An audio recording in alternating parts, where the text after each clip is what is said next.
back with my good friend Guru Singh for another edition of Guru Corner. Very excited to talk to you today. This is an inspiration that came about because a very close friend of ours introduced us.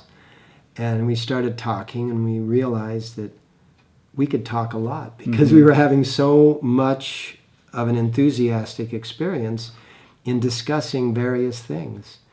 And so I'm really honored that in all that you do, that we put together the time to do this periodically. The honor is all mine, I assure you. It's a blessing. It's not all his, it's partly mine. This man is a gift to humanity, and it's a pleasure and an honor to share your perspective on how to live a life with higher consciousness. And today we sat down, we hashed through it. We talked about, what did we talk about? We talked about depression, sadness, and grieving. And obviously, we didn't talk the whole topic because the topic is immense in today's world. But we did create some insight, and we created some skill sets that could be practiced. Yeah, I think you guys are going to dig it. So without further ado, please enjoy this latest edition of Guru Corner. Guru Singh, yeah. All right, we ready to go? Is this a blackboard? It is. It's blackboard paint. You want to write on there? We may. You can. We may. I invite you to express yourself. Yeah, and is there and would we catch it with camera? If it's right in that general area, yeah. It's inside this... yeah, kind of that zone. Yeah, it looks like... oh, it's a fish. It is a fish. It is a fish, yeah. Cool. Yeah, Feel free to editorialize. Yeah, actually, I could...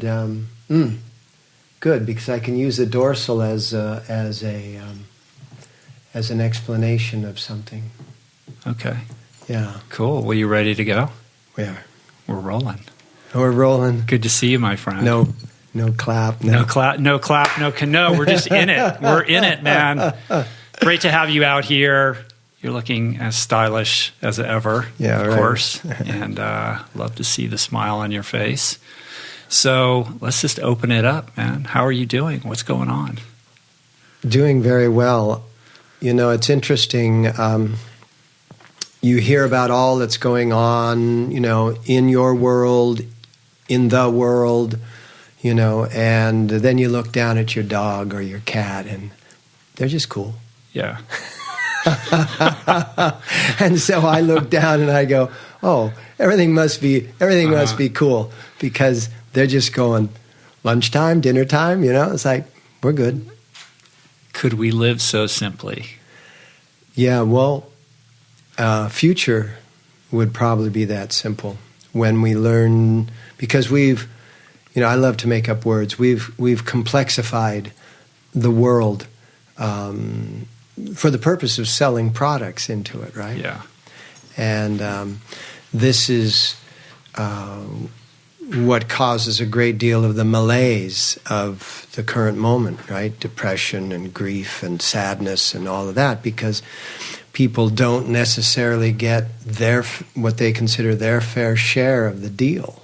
Well, we're constantly bombarded with messages intended to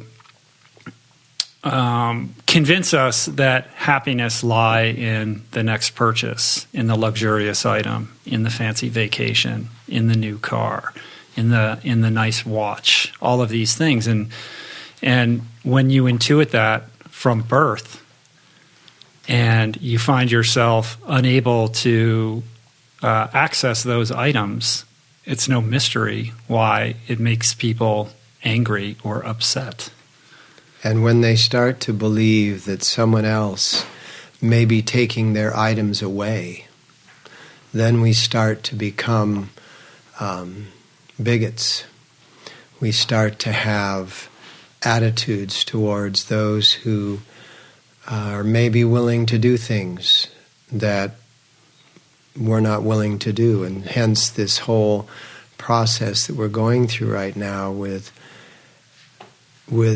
migration. You know, they call it immigration. It's not immigration, it's migration. It's been happening for millions of years. Mm-hmm. And it's when you've eaten all the grass and one location, you move on to another, right? Or when the forest burns down in your one location, you move on to another. And, it's interesting, the idea of nation states, because the idea of nation states is speaking on this podcast, which is very, vegan and plant-based. Territory is a carnivore's world, and territorial protection is a carnivore's world. Explain that. The only creatures on Earth that mark their territory are carnivores.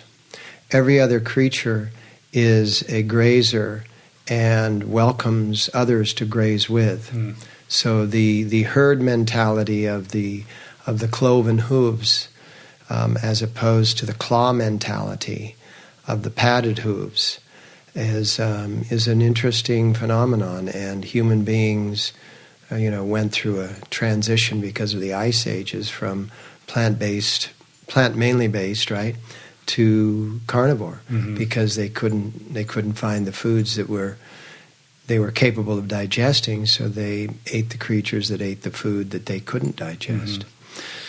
Well, I think it was an evolution from primarily herbivorous to not a hunter-gatherer culture, but a gathering, hunting culture, right? Meat was still hard to come by. Plants were perhaps easier. And then, and so the animal products were the luxury, right? The result of the persistent hunt. Interesting choice of words. Why?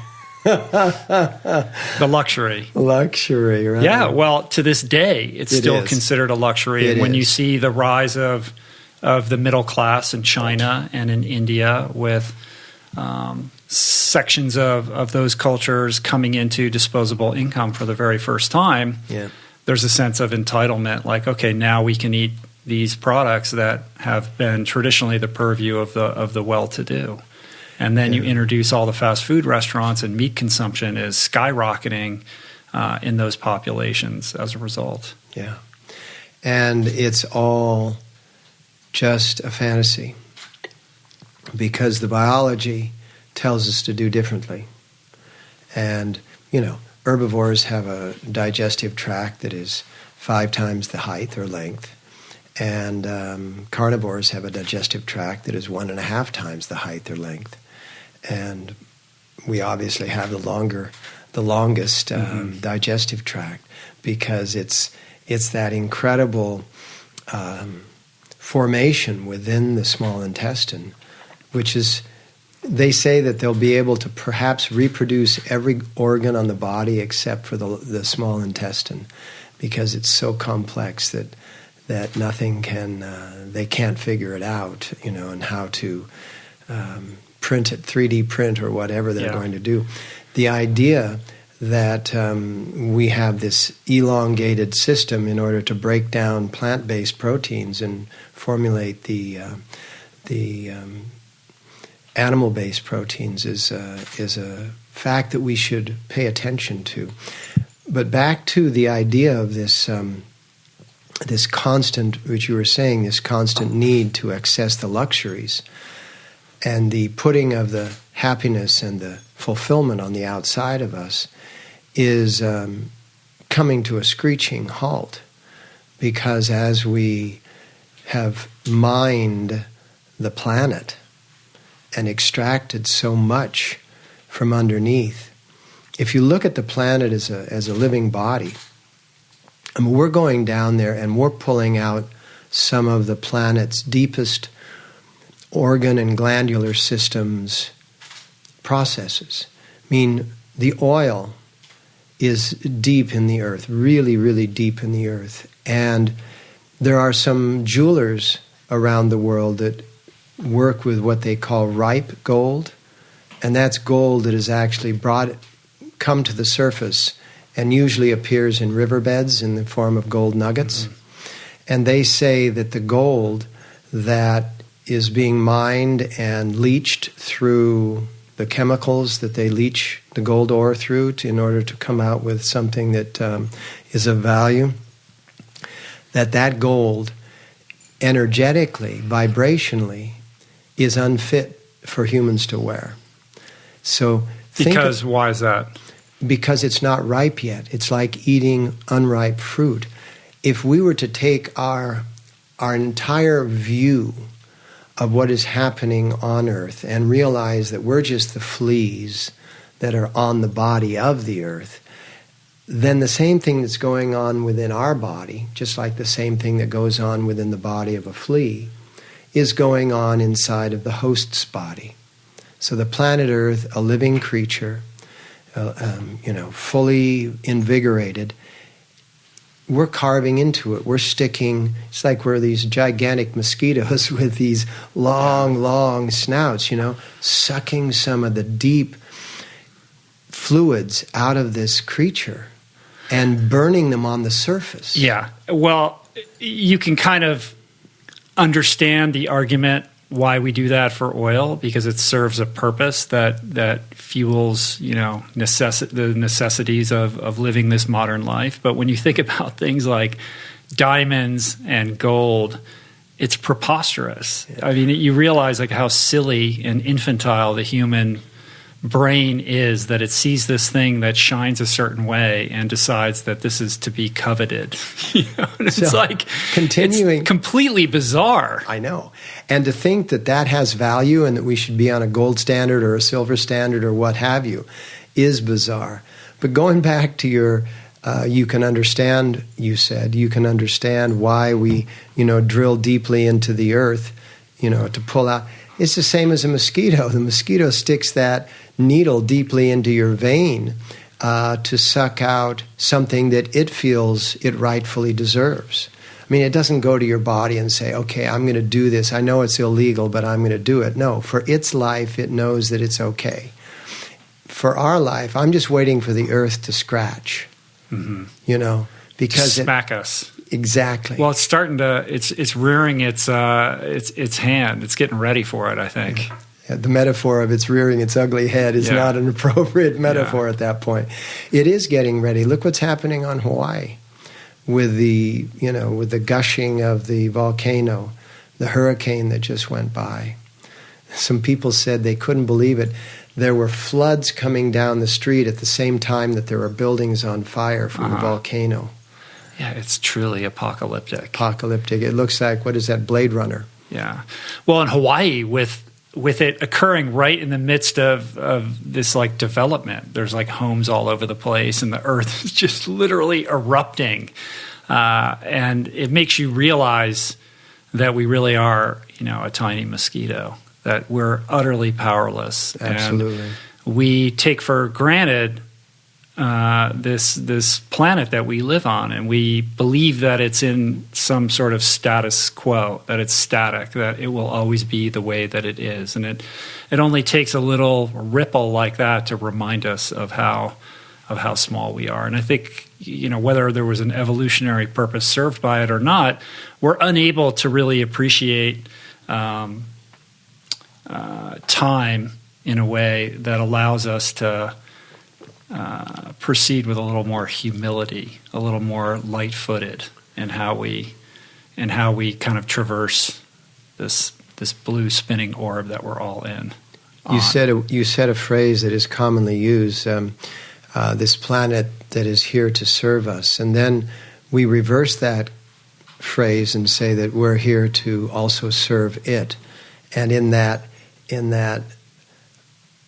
bidirectional act of service, we can live in harmony.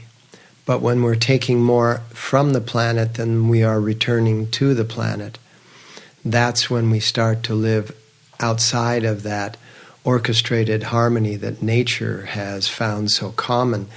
This is what happens, take it from the planet, take it to this body that we have here.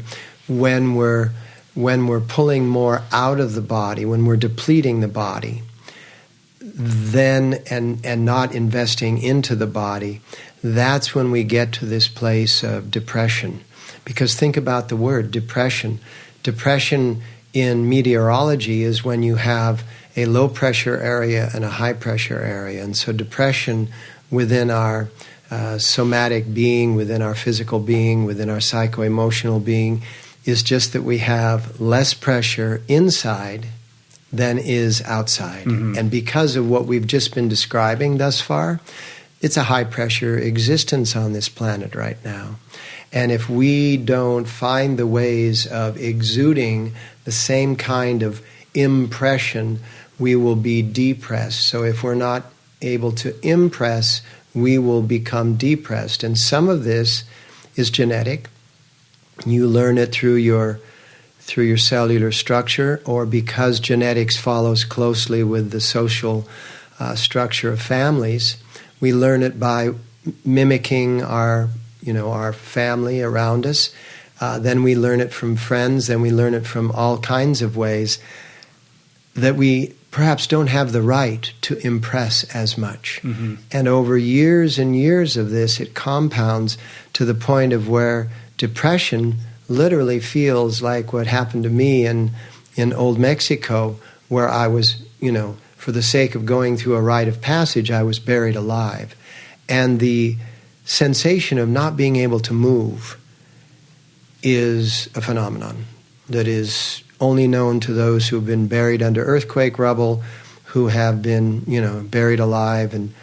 But think of it as a psycho-emotional sensation. Being deeply depressed is so common in today's world. We have soldiers coming back from wars. We have people not able to meet their needs. We have people out of work. We have homeless. We have all of these categories. Yeah, I think depression is the number one cause of disability. I may be wrong about that, but if it's not number one, it's close to it. And I don't know the statistics or the exact numbers. Well, it is debilitating. But yeah, it is. It's debilitating people in an unprecedented way, in a way that we have never before seen in the history of humankind. So what is contributing to that? Well, is it our fast-paced modern society? Is it overpopulation? Is it the stress and anxiety that is part and parcel of how we live today? Is it this Madison Avenue fueled culture that always makes us feel less than, that compels us to measure ourselves against our peers? Is it the fear that the nightly news instills in us that creates this zero-sum game, making us think that if someone else gets this, that they're taking away from you? I would imagine it's all of these things and many more that are contributing to this state of desperation, this quality of mental illness that is moving us further and further away from our natural state of connection, communion, and divinity. Think of the word that you just used, desperation. Desperate, right? Means without spirit, without inspiration, without that enthusiasm. And what I believe is that all of these things are contributing that you just mentioned, but none of them are the cause. The cause is that with this much contribution to the state of affairs that we have, the fast pace, the Wall Street, the consumption, what have you, we're not being prepared to live in that world. They say that if you took a doctor and an accountant and an engineer and a school teacher from the 1800s and brought them into the 21st century, the only one that would recognize their task is the school teacher. And so the world, through the engineers and the medical science and everything else that has come along to build the modern world of the 21st century, has been going along at its pace, and that pace perhaps is accelerating. But education hasn't prepared anyone for the new way of living. Education is still, stuck in the world of the 3 R's, which is obviously a misspelling of the words. But the idea that kids are dropping out of school and that there's people with dyslexia and people with what they call ADD, ADHD, these are not disorders. These are new orders. As you can see from this art right here, this is somebody that has a new way of looking at things. And we're not addressing those people with our education.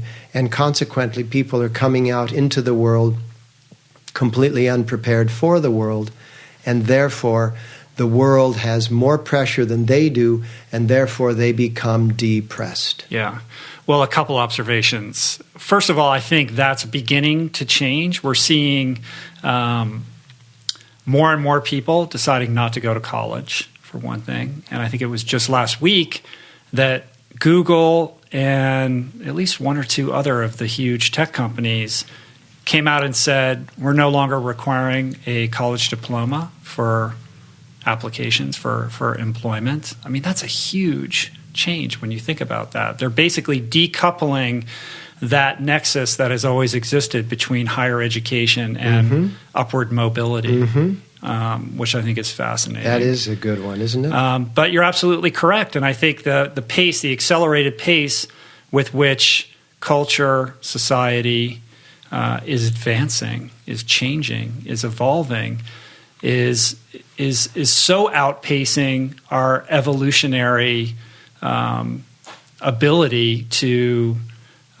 adapt. We're evolutionarily, built into our DNA, into our genetic code, is a life that looks like whatever's going on in the indigenous tribes of Africa. And if you go to those places, you always hear these stories. Oh, I went to India, I went to Peru, I went wherever it is, and people who spend time with cultures that are relatively immunized from the way that we live realize how much happier they are, how much more connected they are, how much more communal they are, and content. They have all of these things that we're trying so desperately to build into our own lives, but which continue to elude us because the very things that contribute to that which we seek, we've decided are either optional or not important.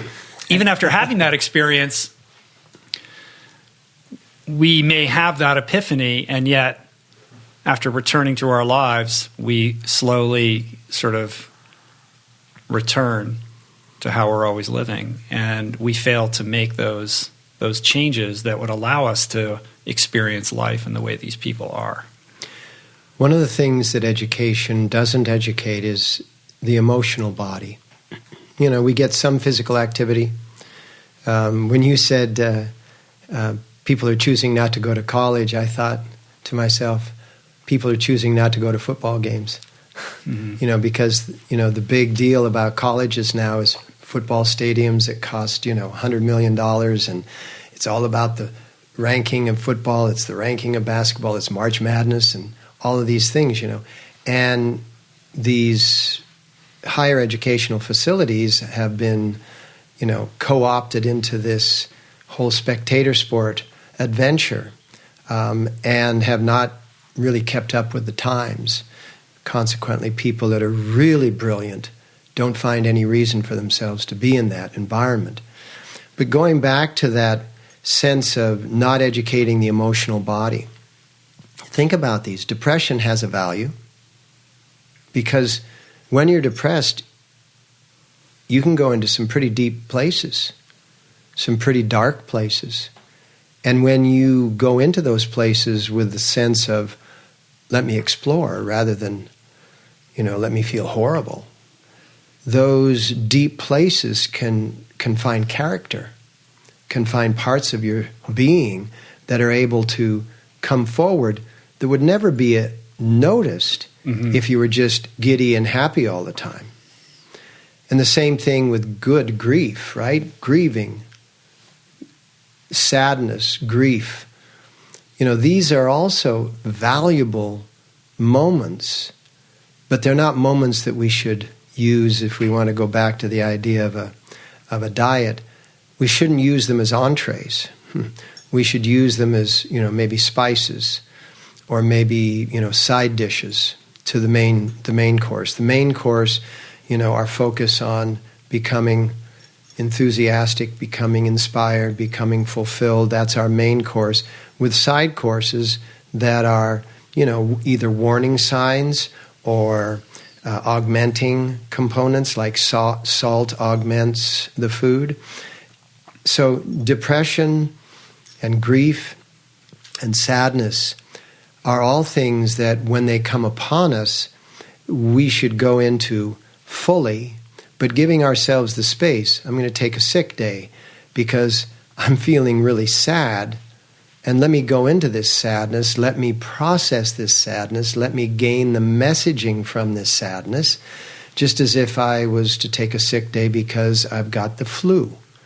Yeah, these emotional states are part of what it means to be human, to embrace and accept the fact that it's perfectly natural and fine to experience sadness, to experience grief, to experience intermittent bouts with depression. And this I is just all have fine. to make a correction here. Right. I don't ever do this, but Rich, what? I'm just going to make a correction. You said what it takes to be human.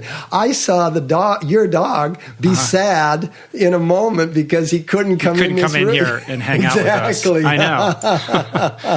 Poor girl. Poor girl. And she went, oh. Maybe we'll bring her in for round 2. But yeah, I mean, it goes back to, the messages that we receive about what's okay and what's not okay in this collective experience that we're having. And we're kind of taught, like, you should love your life and be happy and be enthusiastic all the time. And if you experience a moment of depression, that you should actually compound that by being ashamed or feeling bad about yourself because you're experiencing something that you feel like you shouldn't be experiencing. And of course, that's at cross purposes with how we're kind of wired, right?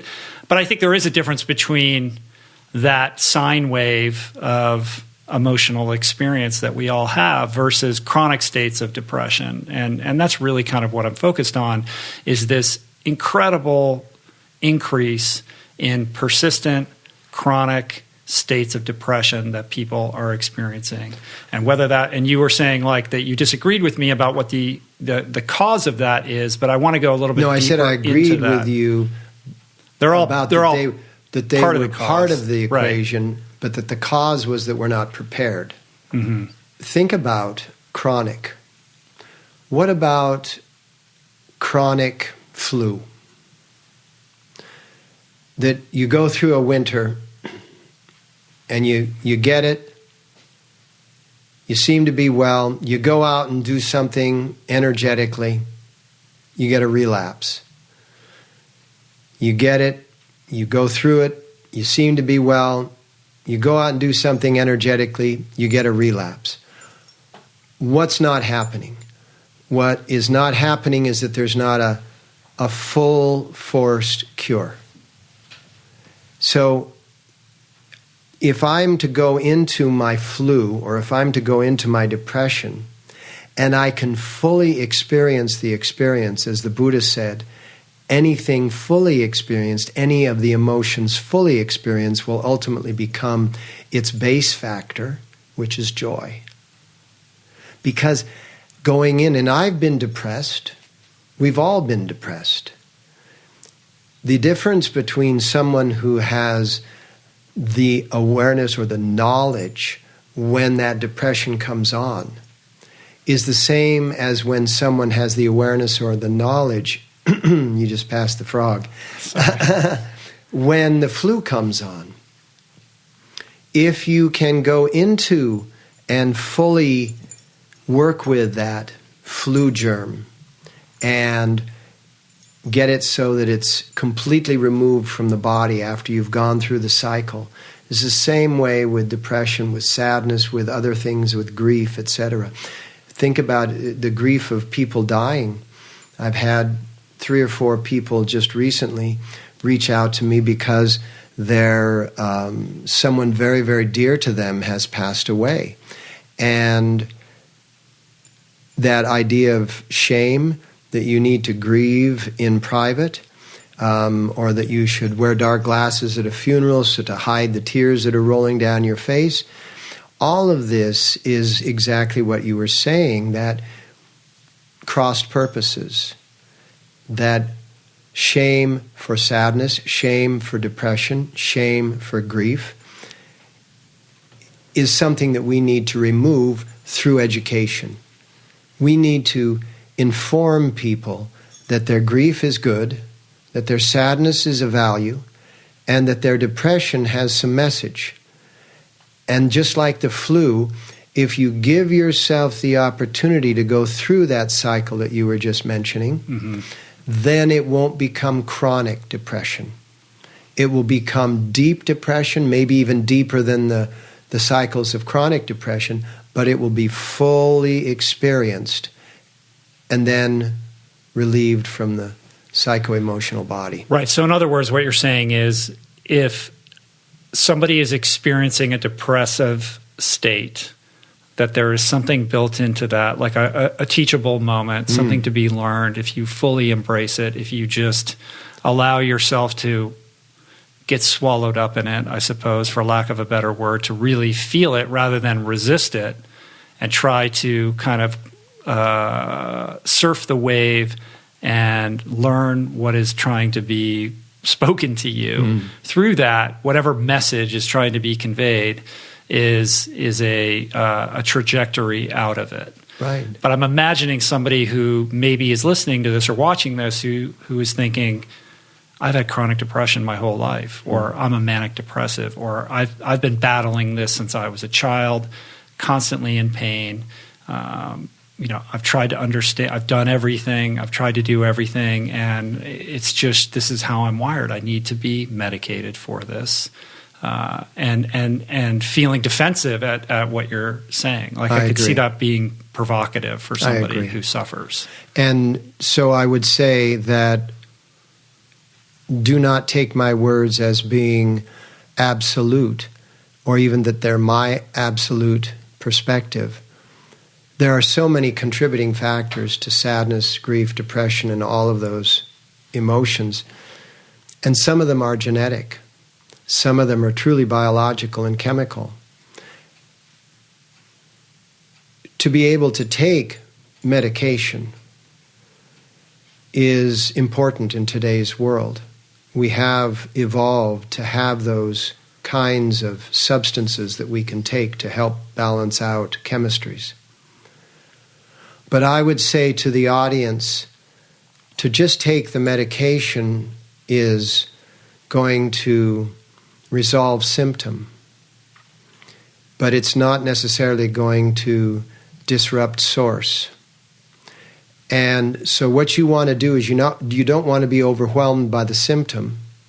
So you continue to take your medication, but then you also add to it something that's going to disrupt the source code of that, what you call wiring. And that is, there are so many things available. I mean, just the activities that you do, the bike rides, the swims, the runs, the activities that I do, the yoga, the meditation, well, you also do those too.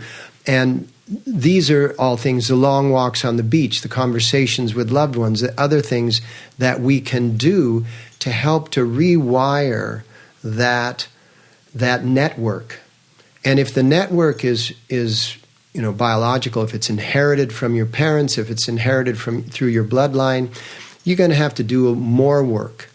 But in our tradition of yogis and mystics, what we understand is that we're a soul in body. And what you have is a body with a particular code, with a particular formula.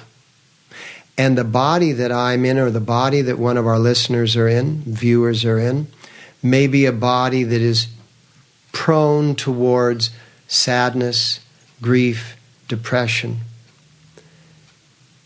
Their task in this life is to not only take what they need to take so they're not overwhelmed by it, but find a pathway to change it, because anything that is biological, and that is the chemistry of our physical body, is mutable, is changeable, is transformable. And so, and I know all of the people that have been working with diabetes and plant-based diet have found miraculous changes.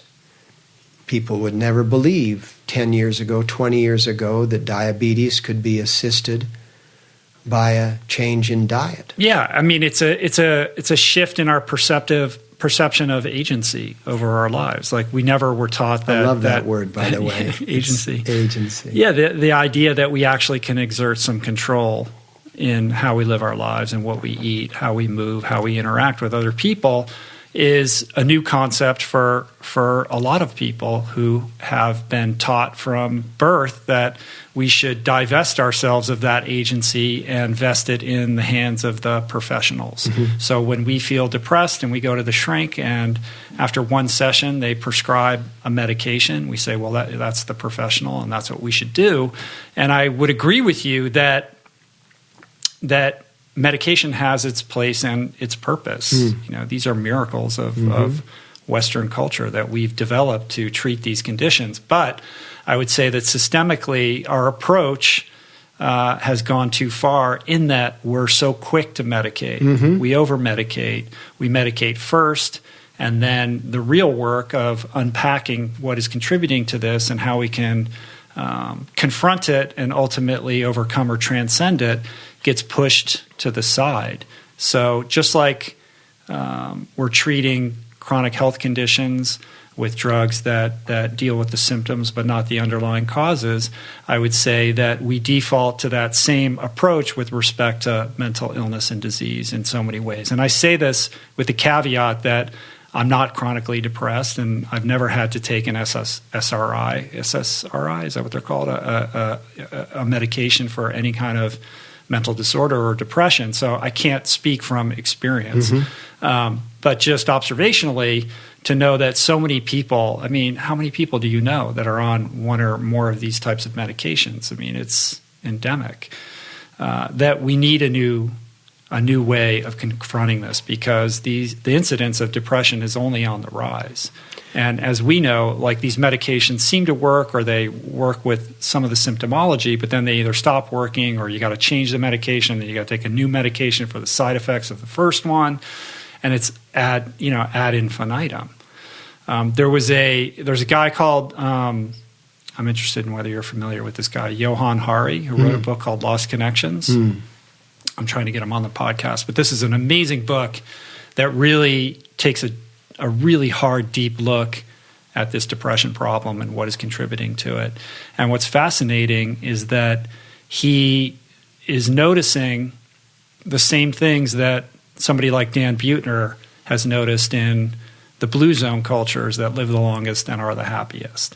In other words, that the people who are most depressed are the least connected to their elders, to their extended family, to their friends, because we live in this fractured culture. They lack purpose in their lives, something that the Okinawans call ikigai, that driving force that gets us up out of bed in the morning. There's a lack of faith-based communities, this idea that there's something beyond the self that is important, that can be a guiding light in our lives. Like, all of these things, we don't move our bodies. You were talking about the cycling and the swimming, like we're divorced from movement. All of these habitual behaviors that defined the human race for millennia are things that we feel like we've graduated from. And I am firmly of the opinion that that is actually contributing to not only our mental lack of well-being, but our physical lack of well-being as well. And of course, undermining our happiness. Beautiful. What I would like to say in communicating with your audience here, the audience here, is that if you can have this sensation of a label, bipolar, manic depressed, borderline, all of these, dyslexic, attention deficit, if you can realize that these labels, and I'm using a word that you use a lot, that these labels don't define you, they describe you. That they are describing some behavior that people have a need to categorize. And so they've given a label to you. And if you allow that label to just be like a loose-fitting jacket that you may not wear all day, that you're going to shed at some time, continue to take the medication that is being prescribed to you, but alternatively, get involved in a program at a very small level, at a very reasonable rate, bicycling, walking, running, swimming, yoga, meditation, getting in touch with somebody who knows how to do it and can show you how to do it better. One of the things that you will find over time, and I've found this to be true with literally through my life, tens of thousands of people that either wanted to give up this or not be that or achieve this or whatever, just like you have, and that is that they realize later in a few months, all of a sudden they find that the medication is not making them feel the way they want to feel, so they take less of it. And then all of a sudden they feel like, okay, less of it was good. And then a few months later, they're still doing whatever else they're doing in their exercise, meditation, reading, communicating. I need less. And eventually, the medication will give you up, because in very few parts of our life does the medical prescription become a lifetime sentence. You know? You have a cold, you take the medicine from the cold, you're over the cold, you stop taking the medicine. You have a broken bone, you get a cast on your bone heals, you take the cast off. There are a few things that you are to take medicines for the rest of your life, but even those we have to question, because if we change our lifestyle, if we change our outlook, all of a sudden we'll start noticing, hey, you know, in this moment, as I said before, I look down at my dog and the dog's just frisky and happy as ever. In a moment that seems to be going badly on earth, I realize, okay, even within this moment, there is some joy that I can find. I wanted to use your blackboard, and if the camera can catch this. Yeah, go for it. If the camera can catch this, and moving the microphone so it still picks me up. Think of this as the waves on the ocean.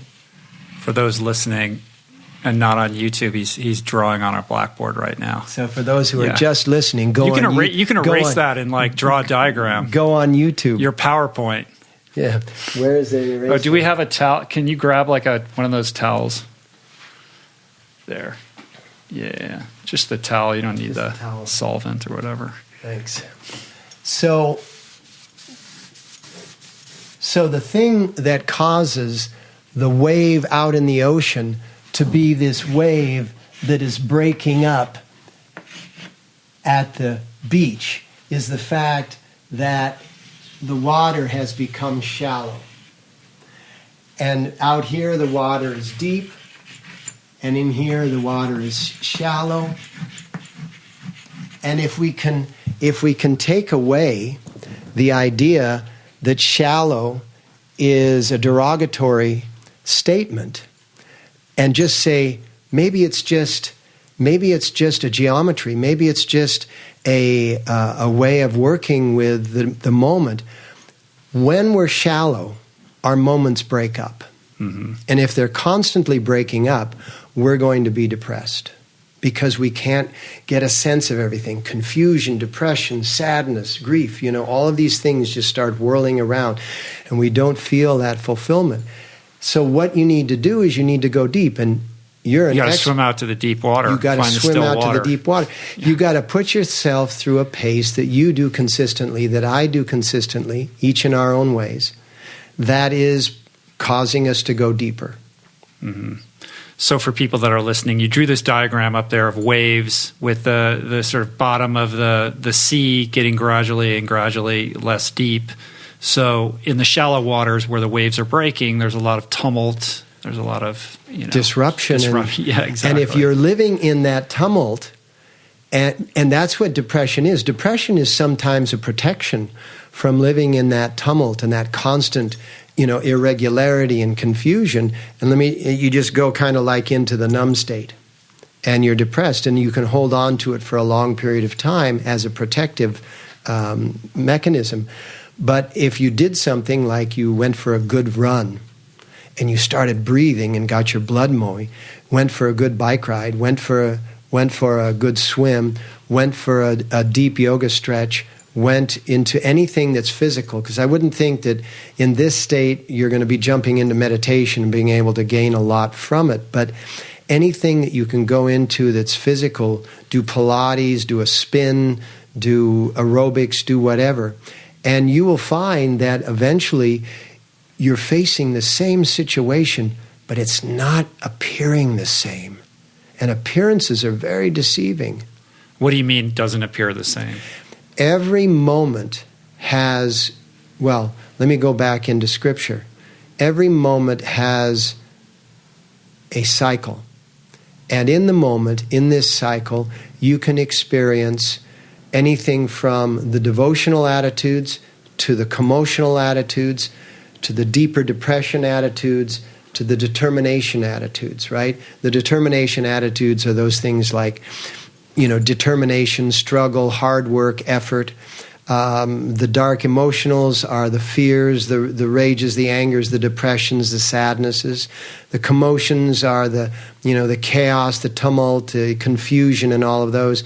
And the devotions are the love, joy, those things that are so present around, family and friends that are really dear to you. Every moment has that cycle spinning, because you can have the same moment with a great friend that if you're all by yourself, it's a completely different perspective. It's a completely different observation. And That's so interesting. In each moment, as the mystics and the yogis from the distant past would say, that in each moment it is dependent upon how deep you're experiencing it as to what you're going to be able to get out of it. So if we juxtapose that back to what we were talking and what we've been talking about throughout, if in the moment of depression where things just don't seem to be holding together, still taking your medication, still understanding that we're not belittling the idea, this is a reality. I am of the opinion that if in today's world you're not depressed at times, you're not paying attention. Mm-hmm. And so I honor the depressed. And I say, if you can do something that causes you to go deeper, that same moment that is very depressing will have a different story. It'll have a different message. And those are the ones that the Buddha talked about. Those are the ones that Lao Tse talked about. Those are the ones that all, Muhammad and Jesus talked about, that are so clearly message moments. And I believe that people that are very depressed in today's world are people that have more connection to the solutions than the people that are frivolous and giddy and bouncing on the surface.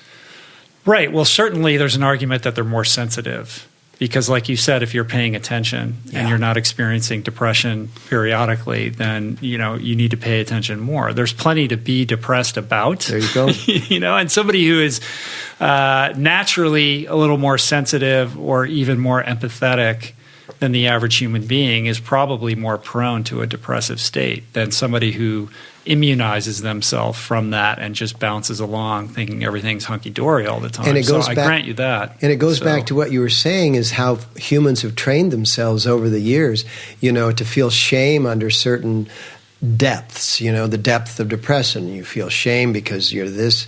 The idea, what has cured more addicts than anything else is the removal of the shame factor. Well, shame is definitely something that keeps addicts stuck in a destructive cycle, for sure. And keeps depression to be stuck, keeps sadness to be stuck, keeps grief to be stuck. Yeah. Well, the people that are honky-dory, though, too, I never trust those people because I don't think they're really honky-dory anyway. They're wearing a mask. That's a Sanskrit and word, perhaps by the that's way. Because a honky-dory is? It is. Teasing No, it is. you. Yeah, it's like, I don't know. Maybe it is. Maybe it is. They're masking something. And perhaps that's a result of shame because it's so shameful to express your true emotional state that it's easier to wear a mask and just tell everybody that everything is great. Ooh, let's dive into that moment, what you just said. Julie calls them the SuperDupers. Because every time you see them and you ask them how they're doing, they give you a firm handshake and with a big smile and tell you that they're doing super duper. Super duper. You just said the people that are, riding on the surface all the time, and it's like it's always daylight, it's always high noon. Our physical environments are creating that now, because every time we look at a screen, whether it's a screen on a computer, a screen on our phone, or a screen on an iPad, we're looking at high noon. We're looking at the light of high noon, this heavy blue light that's coming off the screen. And what it's giving us is this sensation that you got to always be up. You got to always be on top of it. Super duper. What did you say? Super duper. Hunky-dory. Yeah. You got to Which always one's be better? I think Super Duper is probably better than Honky. Honky Dory is like pretty good. Super Duper that implies a state of awesomeness. I think Hunky Dory is the 50s and Super Duper is the 21st century. And you can't always be up. How you doing? I'm doing. Right? Every once in a while, take off the mask and just say, don't feel sorry for me, but I'm feeling horrible. One of the things that we have to watch out for is when we develop an acute pattern, a consistent pattern of not feeling well, we are actually, if we're around people, probably being fed by some sympathy. And sympathy is a bit like a candy bar, because it can give you a boost of energy in the moment, but it's not sustaining energy. Well, it can create a victim narrative that people start to become dependent upon. Yeah. And so you should check your sympathy factor if you're in fairly consistent sadness, depression, grief, etc. You should check to see if you've gotten so accustomed to sympathy that you're rejecting it, but knowing that it's always there to be accepted also. These are things that need to be viewed within the individual life. But the fact is that diving into that depression, diving into that sadness, and taking off the mask and admitting it and saying, I'm not looking for anything from you, but I just got to say, what's happening in the world today, or what's happening in my world today, or what just happened, in my home, or whatever, I'm not feeling good. Mm-hmm. Or you could even say, if it's chronic, you know what? I haven't felt good for 10 years. And then all of a sudden, and then let's go. The cocktail party goes silent. But to heck with the cocktail party. Yeah. Let's be honest. This is the thing. I think it's terrifying for people. If I admit that I'm not feeling good, what are people going to think of me? And I think that goes right back into this discussion around shame and around vulnerability. We're taught to comport ourselves in a certain way, to navigate social circles in a manner that will allow us to maintain that trajectory of upward mobility. And to act in contravention of that is to put at risk everything that you've staked your life upon, which provokes fear. And that sense of shame is the ultimate prophylactic against behaving in a way that actually would contribute to greater health. I have a couple little mantras around this. The first is, shame can't survive the light. I didn't make that. I didn't come up with that myself. I'm sure somebody else said that, but I love that because it's like a cockroach. If we're ashamed about something, the most terrifying thing would be to shed light on it, to expose that in a vulnerable way to another human being. The stakes can be very high for people. But ultimately, placing that into a social setting in which it can be discussed in a mature way is the path to healing. Mm-hmm. But it requires us to be vulnerable, and we're not raised to be vulnerable. That contravenes, what we've been led to believe makes us a man, makes us masculine. But I think that vulnerability, that willingness to be vulnerable, is the ultimate courage. And when you can expose that which you're ashamed of from a place of wanting to heal it, asking for help, allowing yourself to be vulnerable requires a tremendous amount of courage. Mm-hmm. But Courage. it's very difficult for most people, for myself, for anybody. Courage is a word that's made up of two words, cor and age. And cor means heart. It's a Latin word meaning heart. And age means time. And courage means a time of the heart. And so getting people to be willingness is also a mechanism of the heart. Getting people to be willing and courageous is something, and I always look at it the same way as that drawing, and that is that our trajectory can't be, let's fix it right now. Our trajectory has to be something more like, let's fix it this year. Let's give ourselves 12 months. Let's give ourselves 18 months. Let's give ourselves enough time so that we're not looking for immediate gratification. And if we get setbacks, we don't notice them as much as if the setback means that we didn't succeed in this day. And so I look at these things like overcoming depression, and when it comes on you, go dive into it and live in it until it's completed its storytelling, and then you come out of it. These are the kinds of things that we can work with. I would say to the audience that's listening or viewing that, we've got two people here talking with each other, and, we're sharing ideas of things that we have learned throughout our years of life and things that we have studied throughout our efforts. But every single moment is a teacher. And vulnerability, the word that you used a moment ago, is something that men aren't taught to be. And one of the things that is taking place in the masculine world is this real dominance of the bravado and the subordination of vulnerability.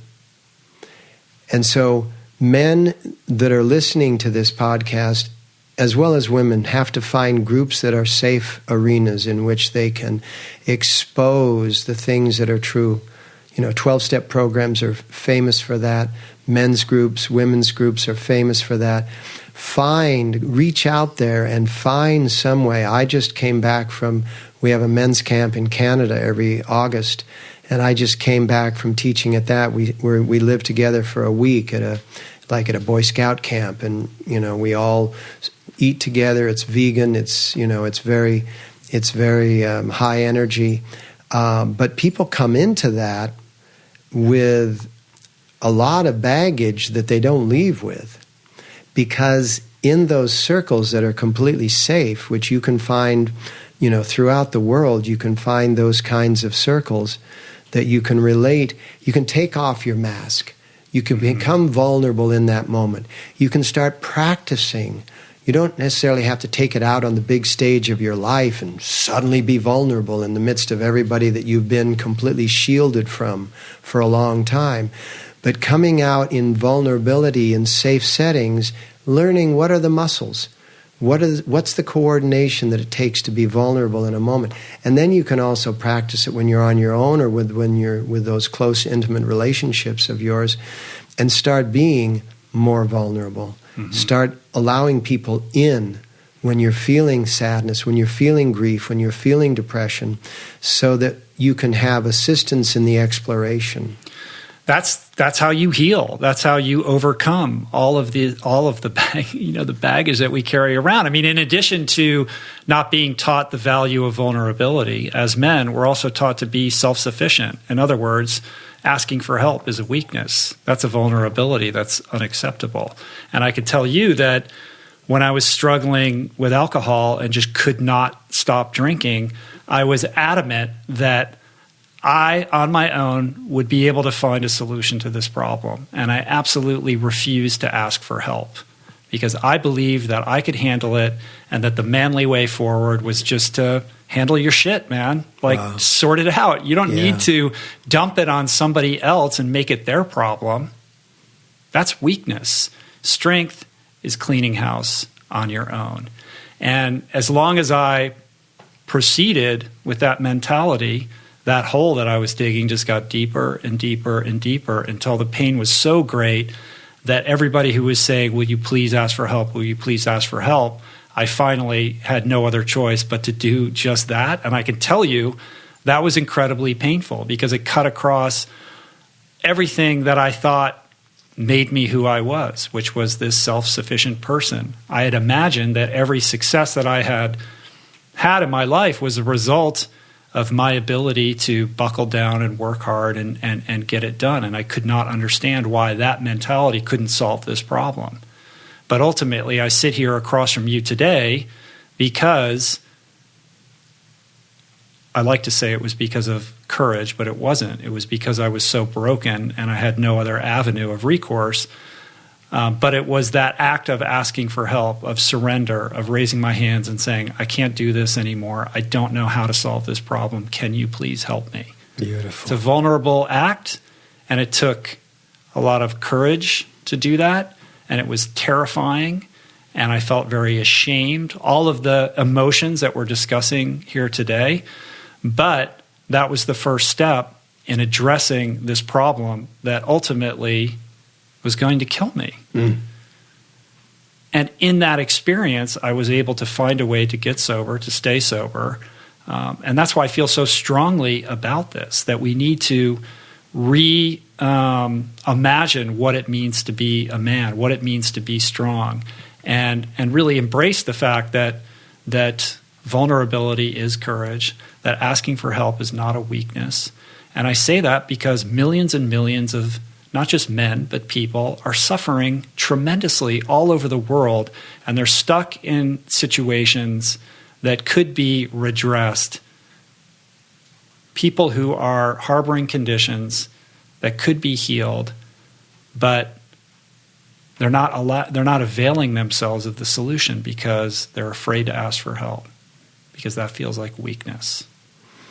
And another thing that comes out of that distortion of not being able to have a balanced world, not being able to be vulnerable, not being able to look weak because you're asking for help, is a strong contributor to the dilemma that we have today in the world, which is that men are predators.